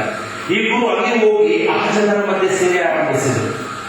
1 ತಿಂಗಳುಗಳ ಕಾಲ ಯಾರು ಹತ್ರ ಬರಲಿಲ್ಲ. ಒಂದು ಕಿಟಕಿಯಲ್ಲಿ ನೋಡುವವರು ಯಾರು ಬಂದಿದ್ದಾರೆ ನಮ್ಮ ಊರಿಗೆ ಅಂತ. ಆ ಫಾದರ್ ಅಲ್ಲಿ ಜನರನ್ನು ಪ್ರೀತಿಸಿದ್ರು, ಅವರನ್ನ ಮಾತಾಡಲು ಆರಂಭಿಸಿದ್ರು, ಆ ಮಕ್ಕಳನ್ನೆಲ್ಲ ಒಟ್ಟಿಗೆ ತಂದು ಆ ಮಕ್ಕಳಿಗೆ ಹಾಡಲು ಕಲಿಸಲು ಆರಂಭಿಸಿದ್ರು. ಅಲ್ಲಿರುವ ಜನರಿಗೆ ಶುಶ್ರೂಷೆಯನ್ನು ಆರಂಭಿಸಿದ್ರು. ಕುಷ್ಠರೋಗಿಗಳ ಕೈ ಕಾಲುಗಳನ್ನು ಸ್ವಚ್ಛಪಡಿಸಿದ್ರು. ಒಂದು ಮನೆಯಲ್ಲಿರುವ ಒಂದು ಹಳೆಯ ಒಂದು ವಾಹನ, ಅಲ್ಲಿ ಇದ್ದ ವಾಹನ ರಿಪೇರಿ ಮಾಡಿ ಸರಿಪಡಿಸಿ ಅದನ್ನು ಆಂಬುಲೆನ್ಸ್ ಆಗಿ ಮಾಡಿ ಹಳ್ಳಿಗಳಿಗೆ ಪ್ರಯಾಣ ಆರಂಭಿಸಿದ್ರು. ಸುಮಾರು 30-40 ಕಿಲೋಮೀಟರ್ನಷ್ಟು ಜನ ನಡ್ಕೊಂಡು ಮಧ್ಯರಾತ್ರಿ ತನಕ ಅಲ್ಲಿ ಬರ್ತಿದ್ರು. ಅವರು ಊಟ ನಿದ್ದೆ ಅಷ್ಟು ಮಾಡ್ತಾ ಇರಲಿಲ್ಲ, ಕಾರಣ ಜನರ ಸೇವೆಯನ್ನು ತಮ್ಮಲ್ಲೇ ತೊಡಗಿಸಿಕೊಂಡಿದ್ರು. ಆ ಗಾಯಗಳನ್ನು ಹೊಲಿದು ಅವರಿಗೆ ಮೆಡಿಸಿನ್ ಕೊಡ್ತಿದ್ರು. ಒಂದು ಚಿಕ್ಕ ಕೊಠಡಿಯಲ್ಲಿ ಅವರು ವಾಸ ಮಾಡ್ತಿದ್ರು. ಅಂತ ಕಠಿಣ ಜೀವನದ ಮಧ್ಯೆಯೂ ಅವರು ತಮ್ಮ ಎಲ್ಲಾ ಅನುಭವಗಳನ್ನು ಜನರ ಸೇವೆಗಾಗಿ ಉಪಯೋಗಿಸಿದ್ರು, ತನಗಾಗಿ ಉಪಯೋಗಿಸಲಿಲ್ಲ. ಕೊನೆಯದಾಗಿ ಊರಿನಲ್ಲಿ ಸ್ಕೂಲ್, ಶಾಲೆ ಇಲ್ಲ, ಎಲ್ಲ ಬಂದೂಕು, ಎಲ್ಲ ಜಗಳ ಯುದ್ಧ. ಈ ಜಗಳ ಯುದ್ಧ ಮಾಡಬೇಕಾದ್ರೆ ಮಕ್ಕಳಿಗೆ ನಿಲ್ಲಿಸಬೇಕಾದ್ರೆ ಶಿಕ್ಷಣ ಬೇಕು ಅಂತೇಳಿ ಅವ್ರು ಯೋಚನೆ ಮಾಡಿ ಮರದ ಕೆಳಗೆ ಸ್ಕೂಲ್ ಸ್ಟಾರ್ಟ್ ಮಾಡಿದ್ರು. ಈ ಮರದ ಕೆಳಗೆ ಆರಂಭ ಮಾಡಿದ ಆ ವಿದ್ಯಾರ್ಥಿಗಳು ಬೆಳೆದಾಗ ಅವರನ್ನೇ ಕಿರಿಯ ವಿದ್ಯಾರ್ಥಿಗಳಿಗೆ ಟೀಚ್ ಮಾಡದಿಟ್ಟು ಹೀಗೆ ಅವರು ಜನರಿಂದಲೇ ಆ ಊರಿನಲ್ಲಿ ಒಂದು +2 ತನಕ, ಸೆಕೆಂಡ್ PUC ತನಕ ಕಟ್ಟಿದ್ರು. ಆ ಮಕ್ಕಳಿಗೆ ಕೈಯಲ್ಲಿ ಬಂದೂಕುಗಳು ಚಿಕ್ಕದಿಂದ ಹಿಡಿಯಬಾರ್ದು, ಅವರು ಕೆಟ್ಟದ್ದು ಕಲಿಯಬಾರ್ದು, ಅವರು ದ್ವೇಷ ಕಲಿಯಬಾರ್ದು ಅಂತೇಳಿ ಅವರು, ಯಾಕೆಂದ್ರೆ ಆ ಜನರು ಮ್ಯೂಸಿಕ್ ಅಲ್ಲಿ ತುಂಬಾ ಪರಿಣಿತರು, ಮಾತ್ರಕ್ಕೆ ಮ್ಯೂಸಿಕ್ ಗೊತ್ತಿರುವುದರಿಂದ ಆ ಮಕ್ಕಳಿಗೆ ಮ್ಯೂಸಿಕ್ ಕಲಿಸಿದ್ರು. ಆ ಮಕ್ಕಳು ಸುಮಾರು 200-250 ಮಂದಿ ಜೊತೆ ಸೇರಿ ಹಾಡ್ತಿದ್ರು, ಮ್ಯೂಸಿಕ್ ಬಾರಿಸ್ತಿದ್ರು. ಈ ಫಾದರ್ ಅವರಿಗೆ ಟ್ರೈನಿಂಗ್ ಕೊಟ್ಟರು. ಅವರು ಇಷ್ಟು, ಆ ಹುಡುಗರು, ಆ ಹುಡುಗಿಯರ ಮಕ್ಕಳು ಇಷ್ಟೊಂದು ಪರಿಣಿತರಾದ್ರೆ, ಅವರು ಆ ದೇಶದ ಅಲ್ಲಿ ಪ್ರೆಸಿಡೆಂಟ್ ಬಂದಾಗ ಅವರು ಆಗಮನಕ್ಕೆ ಈ ಬ್ಯಾಂಡನ್ನೇ ಅವರು ಮೊದಲ ಬಾರಿ ಕರೆದರು. ಅವರಿಗೆ ಡ್ರೆಸ್ಗಳು ನಮ್ಮದೇ ದೇಶಕ್ಕೆ ಹೋಗಿ ಆ ಕೆಂಪು ಡ್ರೆಸ್ ಅನ್ನು ಅವರಿಗೆ ಹಾಕಿ ಆ ಮಕ್ಕಳಿಗೆ ಒಂದು ಯೂನಿಫಾರ್ಮ್ ಅವರು ಮಾಡಿದರು. ಹೀಗೆ ಇಡೀ ಊರೇ ಶಾಂತ ವಾತಾವರಣ. ಹೇಗೆಂದರೆ ಆ ಫಾದರ್ಗೆ ಆ ಕ್ರಿಸ್ತನ ಅನುಭವ, ಕ್ರಿಸ್ತನ ಪ್ರೀತಿ ಆ ಊರಿಗೆ ಹೊಸ ವರ್ಷ, ಹೊಸ ಹರುಷ, ಹೊಸ ಸಂಭ್ರಮವಾಯಿತು. ಅಲ್ಲಿಗೆ ಹಿರಿಯರ ಬಾಯಲ್ಲಿ ಫಾದರ್ ಹೆಸರು, ಇವರು ಯಾರಂದ್ರೆ ಎಲ್ಲರಿಗೂ ಗೊತ್ತು. ಜನರು ಸಾಯಂಕಾಲ ಈ ಮರದ ಕೆಳಗಡೆ ಕುಳಿತುಕೊಂಡು ಜಪಸರ ಮಾಡಲು ಆರಂಭಿಸಿದ್ರು. ಯುದ್ಧಗಳು, ಜಗಳಗಳು ನಿಂತು ಹೋಯಿತು. ಸಮಾಧಾನ ಆ ಸೈಡ್ ಅವರು, ಈ ಬದಿಯವರು ಅಲ್ಲಿ ಹೋಗ್ಲಿಕ್ಕೆ ಇರಲಿಲ್ಲ, ಅವ್ರು ಹೋಗಲು ಆರಂಭ ಮಾಡಿದ್ರು. ದ್ವೇಷ ಅಳಿದು ಹೋಯಿತು, ಪ್ರೀತಿ ಅಲ್ಲಿ ಬಂತು. ಪ್ರಿಯರೇ, ಇಷ್ಟೊಂದು ಒಳ್ಳೆಯ ಉತ್ತಮ ಕಾರ್ಯ ಇಡೀ ಹಳ್ಳಿಯಲ್ಲಿ ಗುರುಗಳು ಮಾಡಿದ್ರು. ಅದನ್ನು ನೋಡುವಾಗ ನನ್ನ ಕಣ್ಣೀರು ಬಂತು. ಯಾಕಂದ್ರೆ ಒಬ್ಬ ಗುರುವಾಗಿ, ಎಲ್ಲೋ ಹುಟ್ಟಿದ ಒಬ್ಬ ಗುರುವಾಗಿ ಆ ಊರಿನ ಜನರನ್ನು ಅಷ್ಟು ಪ್ರೀತಿಸಿ ಆ ಊರನ್ನೇ ಪರಿವರ್ತಿಸುವ ಶಕ್ತಿ ಕೊಟ್ಟವರು ಯಾರು? ಯೇಸು ಸ್ವಾಮಿ. Praise the Lord. ಕೊನೆಗೆ ಏನಾಯ್ತು, ಅವರು ತಮ್ಮ ಊರಿಗೆ ವಾಪಸ್ ಹೋದ್ರು.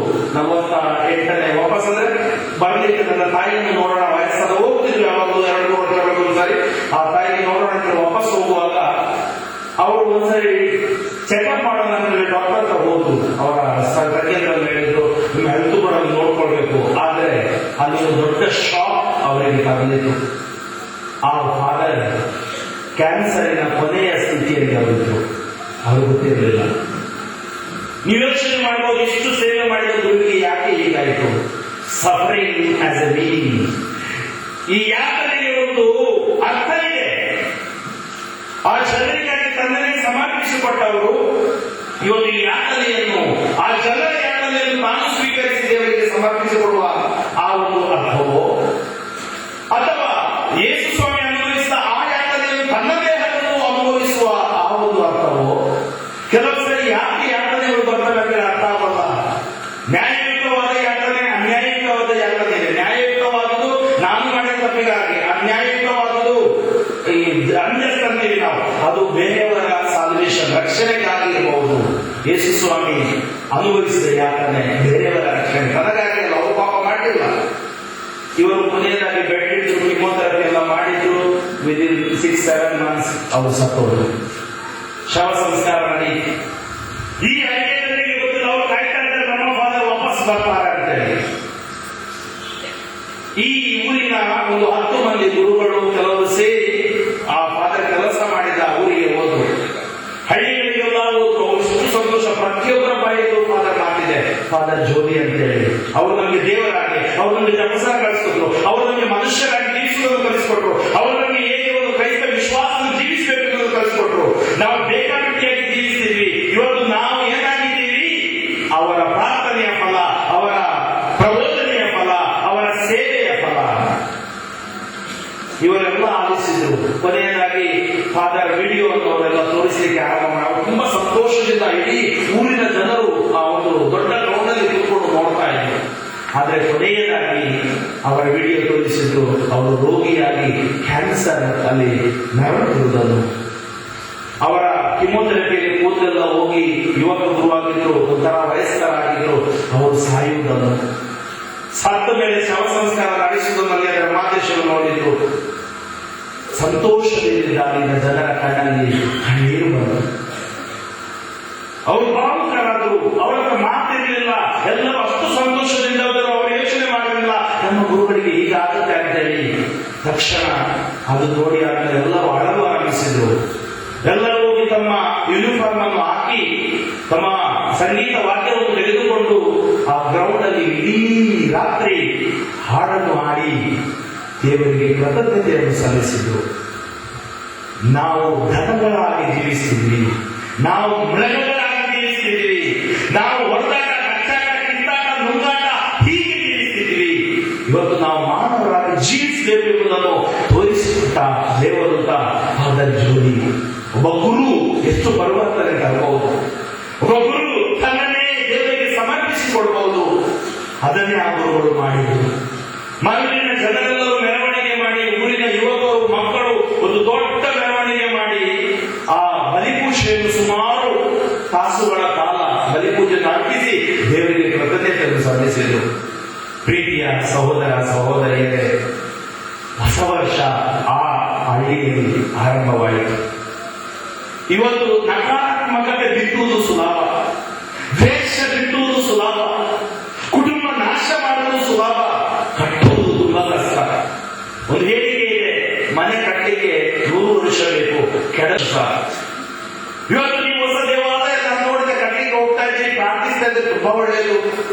ಆದರೆ ಹೊಸ ದೇವಾಲಯದ ಒಳಗಡೆ ಹೊಸ ಮನಸ್ಸು, ಹೊಸ ಹೃದಯ ಹಾಗೂ ಹೊಸ ಕುಟುಂಬಗಳು ನಾವು ಆಗಬೇಕು. ಹಾಗೂ ನಮ್ಮ ಸಮುದಾಯಗಳು, ನಮ್ಮ ಈ ಒಂದು ಧರ್ಮ ಕೇಂದ್ರ ಪ್ರೀತಿಯ ತಾಣವಾಗಬೇಕು. ದೇವರ ಪ್ರಭು ಕ್ರಿಸ್ತನ ಆಶೀರ್ವಾದ ಹರಿಯುವ ಈ ಒಂದು ತಾಣವಾಗಬೇಕು. ಪವಿತ್ರಾತ್ಮೆಯನ್ನು ನಾವು ತುಂಬಲ್ಪಡಬೇಕು. ಏಕೆಂದರೆ ನಾನು ಹೇಳಿದ ಮೊದಲ ಘಟನೆಯಲ್ಲಿ ನಾವು ಎಷ್ಟು ವರ್ಷ ಬದುಕಿದ್ದೀವಿ ಅದು ಮುಖ್ಯವಲ್ಲ, ಆದರೆ ಹೇಗೆ ಬದುಕ್ತೀವಿ ಮುಖ್ಯ. ಒಬ್ಬ ಕ್ರೈಸ್ತನಾಗಿ ಬದುಕಲು ಬೇಕಾದದ್ದು ಪ್ರಾರ್ಥನೆ, ಕ್ಷಮೆ, ಸಹನೆ, ಸೇವೆ. ಇದೆಲ್ಲ ಇದ್ದಾಗ ಅವನೊಬ್ಬ ಕ್ರೈಸ್ತನಾಗಿ ಮಾಡಬಹುದು. ಇವತ್ತು ಹೊಸ ವರ್ಷ ನಾವು ಕೊಂಡಾಡುವಾಗ ಈ ಹೊಸ ವರ್ಷದಲ್ಲಿ ಆ ಹೊಸ ಅಂಶ ನಮ್ಮದಾಗಬೇಕಾದ್ರೆ ನಾವು ನಮ್ಮನ್ನೇ ಯೇಸುವಿಗೆ ಸಮರ್ಪಿಸಿಕೊಡ್ಬೇಕು. ಪ್ರಾರ್ಥನೆಯ ಮೂಲಕ, ದೇವರ ವಾಕ್ಯದ ಮೂಲಕ, ಸಂಸ್ಕಾರಗಳ ಮೂಲಕ ಹಾಗೂ ದೇವರ ಮಾನ್ಯಲ್ಲಿರುವ ಅಚಲ ಭಕ್ತಿಯ ಮೂಲಕ ನಮ್ಮ ಕುಟುಂಬಗಳು ಪ್ರಾರ್ಥನೆಯ ತಾಣಗಳಾಗಲಿ ಯಾತನೆ ದೂರವಾಗುತ್ತೆ. ಎರಡನೇದಾಗಿ ನಮ್ಮ ಕುಟುಂಬಗಳು ದೇವರ ವಾಕ್ಯದ ಶಕ್ತಿಯಿಂದ ತುಂಬಲ್ಪಡಲಿ, ನಮ್ಮ ಕುಟುಂಬಗಳು ಆಶೀರ್ವಾದವಾಗುತ್ತವೆ. World will change the world. ಮೂರನೇದಾಗಿ ಇವತ್ತು ತುಂಬಾ ಮಂದಿ ಮಕ್ಕಳು ಸಂಸ್ಕಾರಗಳಲ್ಲಿ ಜೀವಿಸೋಲ್ಲ. ಅಪ್ಪ ಅಮ್ಮ ಮಕ್ಕಳು ನೀವು ಸಂಸ್ಕಾರಗಳಲ್ಲಿ ಜೀವಿಸುವಂತೆ ಮಕ್ಕಳಿಗೆ ತಿಳಿ ಹೇಳತಕ್ಕದ್ದು. ಅದಕ್ಕೆ ಜಗದ್ಗುರುಗಳು ಹೇಳಿದ್ರು, ಪ್ರತಿಯೊಂದು ಕುಟುಂಬ ಒಂದು ಧರ್ಮಸಭೆ. ಪ್ರತಿಯೊಬ್ಬ ಪತಿ ಕ್ರೈಸ್ತನಾದ ಒಂದು ಜವಾಬ್ದಾರಿ ಇದೆ. ಅವರು ದೇವರಿಗೆ ಸೇರಿದವರು, ಅದೊಂದು ಧರ್ಮಸಭೆ, ಅದೊಂದು ಕುಟುಂಬ. ಅವರಿಗೊಂದು ಪ್ರೇಷಿತ ಕಾರ್ಯ ಕೊಟ್ಟಿದ್ದಾರೆ. ಅವರನ್ನು ಪ್ರೀತಿಯಲ್ಲಿ, ಪ್ರಾರ್ಥನೆಯಲ್ಲಿ, ಕ್ಷಮೆಯಲ್ಲಿ ಕಟ್ಟುವಂತ ಕೆಲಸವನ್ನು ನಾನು ನೀವು ಕುಟುಂಬಕ್ಕೆ ಮಾಡತಕ್ಕದ್ದು. ಪ್ರೀತಿಯ ಸಹೋದರ ಸಹೋದರಿಯರೇ, ಸಂಸ್ಕಾರಗಳಲ್ಲಿ ದೇವರ ಸಾಕ್ಷಾತ್ಕಾರವಿದೆ, ದೇವರ ಪ್ರೀತಿ ಇದೆ. ಕೊನೆಯದಾಗಿ ನಾನು ಹೇಳಿದ ದೇವರ ಮಾತು, ಇವತ್ತು ಹಬ್ಬವನ್ನು ನಾವು ಕೊಂಡಾಡುತ್ತೇವೆ. ನಾನು ಹೇಳಿದ ಮಾತು ಸಂಪೂರ್ಣ ವಿಧೇಯತ್ವ, ಸಂಪೂರ್ಣ ಸಮರ್ಪಣೆ. ದೇವರ ವಾಕ್ಯದಲ್ಲಿ ಭರವಸೆ ಇಟ್ಟು ಜೀವಿಸಿದ ತಾಯಿ ಇವತ್ತು ನಮ್ಮ ಕುಟುಂಬದ ತಾಯಿಯಾಗಿದ್ದಾರೆ, ಧರ್ಮ ಕೇಂದ್ರದ ತಾಯಿಯಾಗಿದ್ದಾರೆ. ನಾವು ಭಾಗ್ಯವಂತರು. ನಮ್ಮ ಧರ್ಮ ಕೇಂದ್ರ ಸಂತ ಜೋಸೆಫರ ಹೆಸರಿನಲ್ಲಿದೆ. ಜೋಸೆಫರ ಕುರಿತು ಬೈಬಲ್ನಲ್ಲಿ ಒಂದೇ ಒಂದು ಮಾತು ಇದೆ, ಈಸ್ ಎ ಜಸ್ಟ್ ಮ್ಯಾನ್. ನ್ಯಾಯಯುತವಾದ ವ್ಯಕ್ತಿ, ಒಳ್ಳೆಯ ವ್ಯಕ್ತಿ, ಬೇರೆ ಪ್ರಾಮಾಣಿಕ ವ್ಯಕ್ತಿ, ಬೇರೆ ಯಾವುದೂ ಬೇಡ. ಕಾರಣ ಇಷ್ಟೇ, ಅವರ ಒಳ್ಳೆಯತನದಿಂದ ಅವರು ಎಲ್ಲವನ್ನು ಹಿಡಿದುಕೊಂಡ್ರು. ನನ್ನ ನಿಮ್ಮ ಒಳ್ಳೆಯತನದಿಂದ ಬೇರೆಯವರು ನಮ್ಮನ್ನು ನೆನಪಿಡಬೇಕು. ಯಾಕೆ? ನಮ್ಮ ಒಳ್ಳೆಯತನಕ್ಕೆ ನೆನಪಿಡಬೇಕು, ನಮ್ಮ ಕೆಟ್ಟತನಕ್ಕೆ ಅಲ್ಲ. ಮೊನ್ನೆ ನಾನು ಮುಂಬೈಗೆ ಹೋಗುವಾಗ ನನ್ನ ಮಿತ್ರ ಒಬ್ಬ ಸಿಕ್ಕಿದ್ದ. ಅವನು ಆಲ್ಕೋಹಾಲಿಕ್ ಆಗಿದ್ದ, ತುಂಬಾ ವರ್ಷ ಆಲ್ಕೋಹಾಲಿಕ್. ಹೆಂಡತಿ ಮಕ್ಕಳು ದುಡ್ಡಿದೆ, ಎಲ್ಲ ಇದೆ, ಆದ್ರೆ ಆಲ್ಕೋಹಾಲಿಕ್ ಒಂದು ರೋಗ. ತುಂಬಾ ಕುಟುಂಬಗಳಲ್ಲಿ ರೋಗ ಇರುತ್ತೆ. ಇವನು ಬೆಳಿಗ್ಗೆಯಿಂದಲೇ ಕುಡಿಯಬೇಕು. ಕೆಲವು ಪ್ಯಾರಿಸ್ಗಳಲ್ಲಿ ಅನಾನಿಮಸ್ ಆಲ್ಕೋಹಾಲಿಕ್ ಅಂತ ಇದೆ. ನಿಮ್ಮ ಪ್ಯಾರಿಸ್ ಇದ್ರೂ ನಾನು ಕೇಳಿದ ಶಿವಮೊಗ್ಗದ ವಿದ್ಯಾರ್ಥಿಗಳಿಗೆ ಒಳ್ಳೆಯದು, ಅದನ್ನು ಬೆಳೆಸಿ ಅದರ ಮೂಲಕ ನಿಮ್ಮ ಜೀವನವನ್ನು ಉಳಿಸಿ. ಈ ವ್ಯಕ್ತಿ ನನಗೆ ಹೇಳಿದ, ಆದರೆ ನಾನು ತುಂಬಾ ಕುಡಿತೇನೆ, ಈಗ ನಾನು ಕುಡಿತಾ ಇಲ್ಲ. ಎಲ್ಲರೂ ನನ್ನ ನೋಡುವಾಗ ನನ್ನ ಮುಖ ಕುಡಿದ ಹಾಗೆ ಇದೆ, ಎಲ್ಲರೂ ಕುಡ್ಕ ಅಂತಾರೆ. ನಾನು ನಿಮ್ಮ ಮನಸ್ಸು ಏನಾಗುತ್ತೆ? ನನ್ನ ಮನಸ್ಸು ಕೊಟ್ಟ ಅನ್ನೋದು ನಾನು ಬಿಟ್ಟಿದ್ದೀನಿ. ನಾನೀಗ ಒಂದು ಒಳ್ಳೆ ವ್ಯಕ್ತಿಯಾಗಿದ್ದೀನಿ. ನಿನ್ನ ಕುಟುಂಬ ಏನಾಗುತ್ತೆ? ಕುಟುಂಬ ಕೂಡ ಈಗ ನನ್ನ ಮಕ್ಕಳು ನನ್ನ ಗೌರವಿಸ್ತಾ ಇರಲಿಲ್ಲ, ಹೆಂಡತಿ ಗೌರವಿಸ್ತಾ ಇರಲಿಲ್ಲ. ಈಗ ಸುಮಾರು 6 ತಿಂಗಳಿಂದ ಎಷ್ಟು ಗೌರವ ಕುಟುಂಬದಲ್ಲಿ ಕೊಡ್ತಾ ಇದ್ದಾರೆ. ನಾನು ಹೇಳಿದೆ, ನೀನು ನಾಳೆ ಸತ್ರು ಎಲ್ಲರೂ ಏನ್ ಹೇಳ್ತಾರೆ, ಅವನು ಹುಡುಗನಾಗಿದ್ರು ಕುಡಿಯುವುದನ್ನು ಬಿಟ್ಟು ಸತ್ತ ಒಳ್ಳೆಯವನಾಗ. ನೀನು ದೇವರಿಗೆ ಒಳ್ಳೆಯ ಹೆಸರು, ನಿಮಗೆ ಒಳ್ಳೆಯ ಹೆಸರು ಸಾಧ್ಯ. ಅದು ಎಷ್ಟು ವರ್ಷದಿಂದ ಹಳೆ ಜೀವನ ಅದು ಬಿಟ್ಟು ಹೊಸ ಜೀವನ ಜೀವಿಸು. ಇದು ಹೊಸ ವರ್ಷದಿಂದ ಜೀವನದಲ್ಲಿ ನನಗೆ ಖುಷಿಯಾಗಿ ಸಂತೋಷಪಟ್ಟ. ಫಾದರ್ ತುಂಬಾ ಥ್ಯಾಂಕ್ಸ್ ಈ ಮಾತು ಹೇಳಿದ್ದಕ್ಕೆ. ನನ್ನ ಕಡೆ ಯಾಕೆ ನನ್ನ ಮನಸ್ಸನ್ನು ಕೂಡ ಇತ್ತು, ನನಗೆ ಒಂದು ದಿನ ಮಾಡಿದ್ಯಾ ಯೇಸುವಿಗಾಗಿ ಮಾಡು. ಒಳ್ಳೆಯದಕ್ಕಾಗಿ ಮಾಡು, ಕೆಟ್ಟದ್ದು ಮಾಡೋದಾದ್ರೆ ನಿರ್ಧಾರ ಮಾಡು. ದೇವರಿಂದ ಆಧಾರವಾಗಿರ್ತಾರೆ. ಇವತ್ತು ನೀವು ತುಂಬಾ ಸುಂದರವಾಗಿ ಆರಾಧನೆಯನ್ನು ನಡೆಸಿದ್ದೀರಿ. ದೇವರ ವಾಕ್ಯವನ್ನು ಆಲಿಸ್ತಾ ಇದ್ದೆ. ಅದರಿಂದ ಆ ಒಂದೊಂದು ವಾಕ್ಯಗಳು ಕೂಡ ಆ ದೇವರ ಕೃಪೆ ಶಕ್ತಿ ನಮ್ಮ ಕುಟುಂಬಗಳಲ್ಲಿ ಇವತ್ತು ಇಳಿದು ಬಂದಿದೆ. ಅದು ನಮ್ಮ ದೃಢವಾದ ನಂಬಿಕೆ.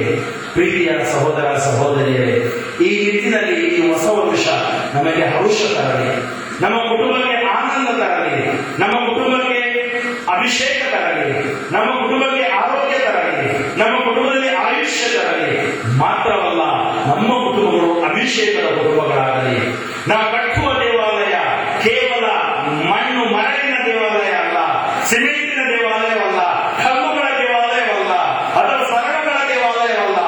ಆ ದೇವಾಲಯ ಪ್ರೀತಿಯ ದೇವಾಲಯ, ಪ್ರಾರ್ಥನೆಯ ತಳಹದಿಯ ದೇವಾಲಯ. ಅದಕ್ಕಾಗಿ ನೀವು ಪ್ರಾರ್ಥಿಸ್ತೀರಿ, ಇನ್ನೂ ಹೆಚ್ಚಿನ ಪ್ರಾರ್ಥನೆ ಮಾಡಿ, ಜೊತೆ ಸೇರಿ ನಿಮ್ಮ ಕರಗಳಲ್ಲೇ ಅದನ್ನು ಕಟ್ಟುವ ಎಷ್ಟು ಪ್ರಯತ್ನ ಆಗುತ್ತೋ ಅಷ್ಟು ಮಾಡಿ. ಏಕೆಂದರೆ ಒಂದು ದಿನ ನೀವು ಸಂತೋಷ ಪಡ್ತೀರಿ. ಪ್ರಭು ಯೇಸುವಿಗೆ ಈ ಒಂದು ಹಳೆಯ ದೇವಾಲಯವನ್ನು ತ್ಯಜಿಸಿ ನಾವು ಹೊಸ ದೇವಾಲಯವನ್ನು ನಿರ್ಮಿಸಿದ್ದೀವಿ. ಕಷ್ಟ ಇದೆ, ಅದು 100% ದೇವರು ಇದಕ್ಕಾಗಿ ನಿಮ್ಮನ್ನು ಆಶೀರ್ವದಿಸುತ್ತಾರೆ, ಕೃಪೆಯಲ್ಲಿ ತುಂಬುತ್ತಾರೆ. ಈ ನಿಟ್ಟಿನಲ್ಲಿ ಈ ಹರುಷವನ್ನು ತರಲಿ. ತಾಯಿ ಮರಿಯಮ್ಮನವರಂತೆ ನೀವು ಕೂಡ ಪ್ರಭುವಿಗೆ ಸಾಕ್ಷಿಯಾಗಿ ಮಾಡುವ ಜೀವನವನ್ನು ಈ ಧರ್ಮಕೇಂದ್ರಕ್ಕೆ ಕರುಣಿಸಲೆಂದು ನಾನು ಪ್ರಾರ್ಥಿಸುತ್ತೇನೆ. ಆಮೆನ್.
ಅದರ ಸಂಪೂರ್ಣತೆಯಲ್ಲಿಯೂ ಸಂತೋಷಿಸುವಂತೆ ಮಾಡಿ ನಮ್ಮ ಕರ್ತನ ಕ್ರಿಸ್ತರ ಮುಖಾಂತರ ನಿಮ್ಮನ್ನು ಪ್ರಾರ್ಥಿಸುತ್ತೇವೆ.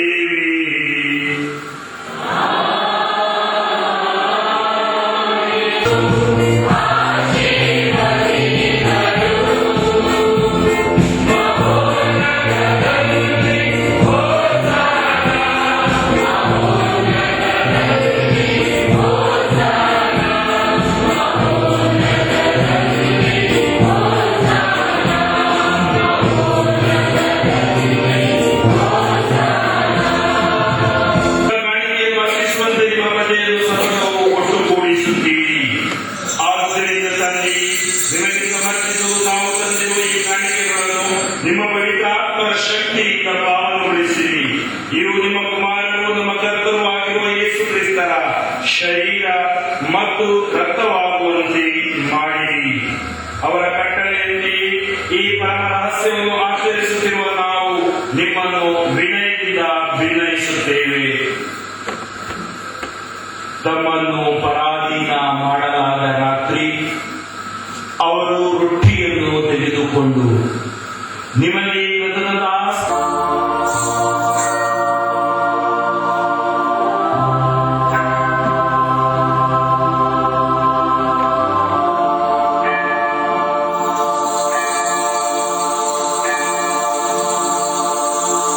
ಅಂತೆಯೇ ಭೋಜನದ ಕೊನೆಯಲ್ಲಿ ಪವಿತ್ರ ಪಾನ ಪಾತ್ರೆಯನ್ನು ತೆಗೆದುಕೊಂಡು ನಿಮಗೆ ಕೃತಜ್ಞತಾ ಸ್ತೋತ್ರವನ್ನು ಸಲ್ಲಿಸಿ ಅದನ್ನು ಆಶೀರ್ವದಿಸಿ ತಮ್ಮ ಶಿಷ್ಯರಿಗೆ ಕೊಡುತ್ತಾ ಹೀಗೆಂದರು, ಇದನ್ನು ತೆಗೆದುಕೊಂಡು ನೀವೆಲ್ಲರೂ ಪಾನ ಮಾಡಿರಿ.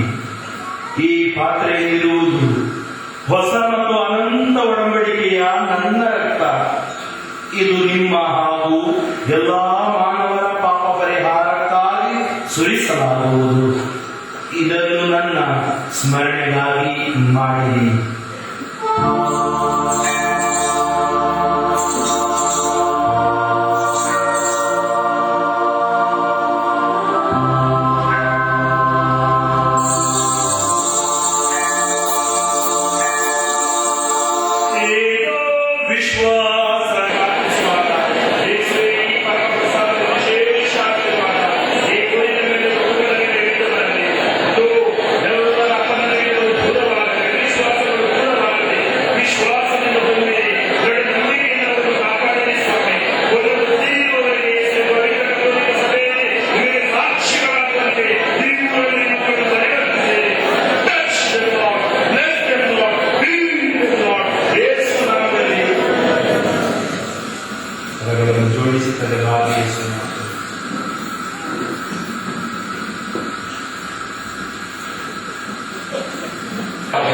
ನಿಮ್ಮ ರಾಜ್ಯ ಬರಲಿ, ನಿಮ್ಮ ಚಿತ್ತ ಲೋಕದಲ್ಲಿ ನೆರವೇರುವ ಪ್ರಕಾರ ಭೂಲೋಕದಲ್ಲಿ ನೆರವೇರಲಿ.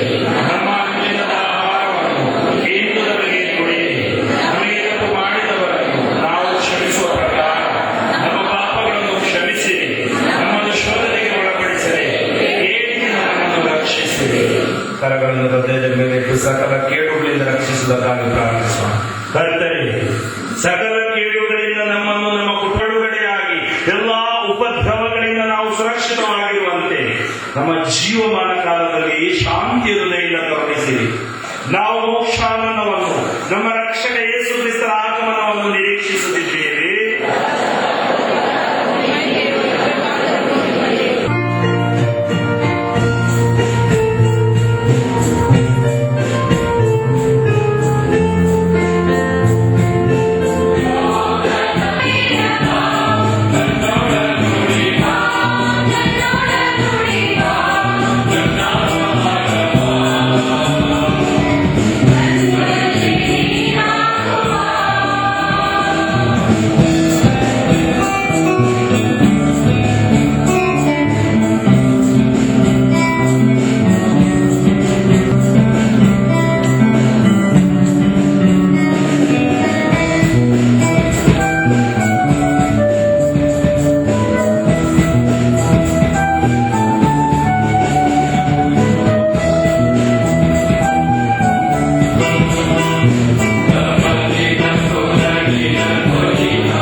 ಸಕಲಾಶೀರ್ವಾದಗಳ ಬುಗ್ಗೆಯು ಮೂಲವೂ ಆದ ದೇವರು ನಿಮ್ಮನ್ನು ಸರ್ವ ಒಳಿತುಗಳಿಂದ ಸಮೃದ್ಧಿಗೊಳಿಸಲಿ.